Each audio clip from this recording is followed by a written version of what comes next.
person that blames all of the other solutions for failure. What you need to do there is you need to make sure that your solution does not look like, smell like, taste like, or in any way resemble anything that's ever gone before it. You've got to distance yourself. There needs to be all of that stuff and then your stuff.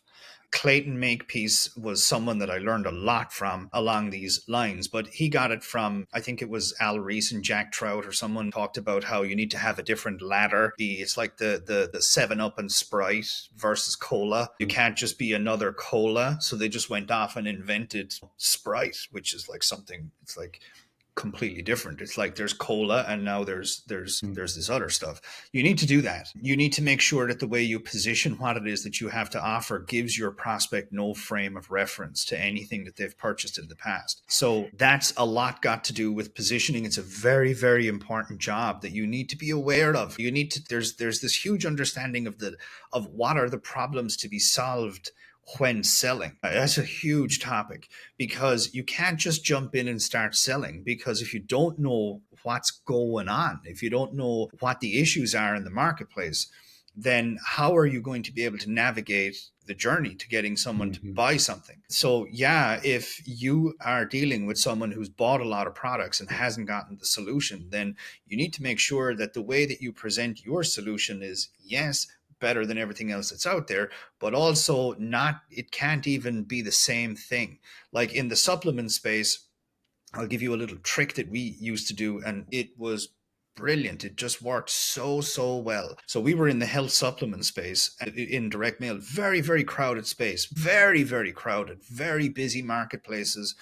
And all of the types of supplements that were being sold, they were all like the ultimate high blood pressure solution. And they were all names of products that tipped the reader off to the fact that this is a health supplement. And what we started to do was we started to name our health supplements like they were drugs.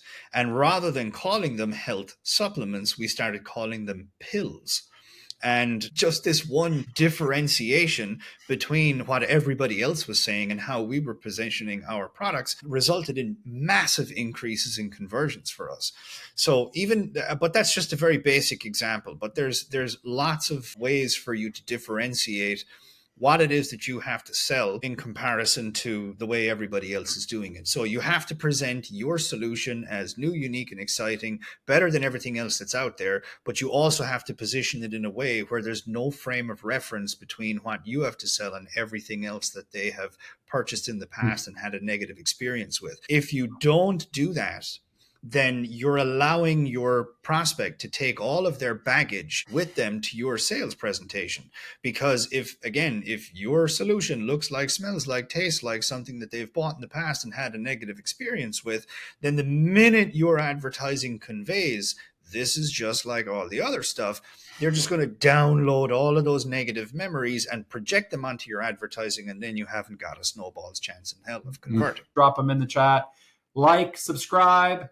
And we can't wait to see you next time on the Monetizer Show.